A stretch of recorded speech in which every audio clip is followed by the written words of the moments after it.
ఎండి పోస్ట్కు resign చేసి వెళ్ళిపోయిన వసుధార తిరిగి మళ్ళీ కాలేజ్కి వస్తుందా? డిబిఎస్టి కాలేజ్లో అదే ఎండి పోస్ట్లో మళ్ళీ కొనసాగుతుందా? ఇలాంటి క్వశ్చన్ మార్కులు చాలా ఉన్నాయి. సో వసుధార ఎండి పోస్ట్కి రిజైన్ చేసి వెళ్ళిపోయిన తర్వాత మనకు రిషి అయితే వసుధారకు కనిపించడం జరుగుతుంది. వసుధార డిబిఎస్టి కాలేజ్ వదిలి వెళ్ళిపోతే స్టోరీ ఎలా కొనసాగుతుంది అండ్ అక్కడ సిచ్యువేషన్స్ ఎలా ఫేస్ చేయబోతున్నారు, నెక్స్ట్ ఎండి ఎవరు?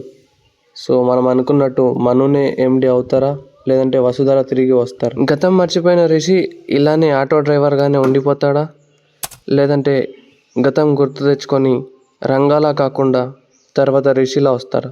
అండ్ కొత్త క్యారెక్టర్స్ చాలా వచ్చాయి. తిన ఫ్రెండ్ రిషిగా, ఈమెకు రిషి మనవడుగా, ఈమెకు రిషి బావగా, ఇలా కొత్త కొత్త అనుబంధాలు అన్నది తీసుకొచ్చారు సీరియల్లో. ఇంతకుముందు ఏంజిల్ రోల్ లాగా ఈమెను కూడా కొనసాగిస్తున్నారని అనుకుంటున్నా. ఇంతకుముందు ఏంజిల్ రిషిని లవ్ చేసినట్టు, అదే విషయం వసుధార ముందే తెలిసి కూడా వాళ్ళు బయటపడినట్టు. అండ్ ప్రజెంట్ అయితే కొత్త క్యారెక్టర్ వచ్చింది కాబట్టి ఆమె కూడా రిషిని లవ్ చేస్తున్నట్టు, రిషి అంటే ఇష్టం ఉన్నట్టు, రిషిని పెళ్లి చేసుకుందామని ఫిక్స్ అయినట్టు. మరి అలా ఫిక్స్ అయితే రిషి వసుధార పరిస్థితి ఏంటి? కథ ఎలా ఉండబోతుంది?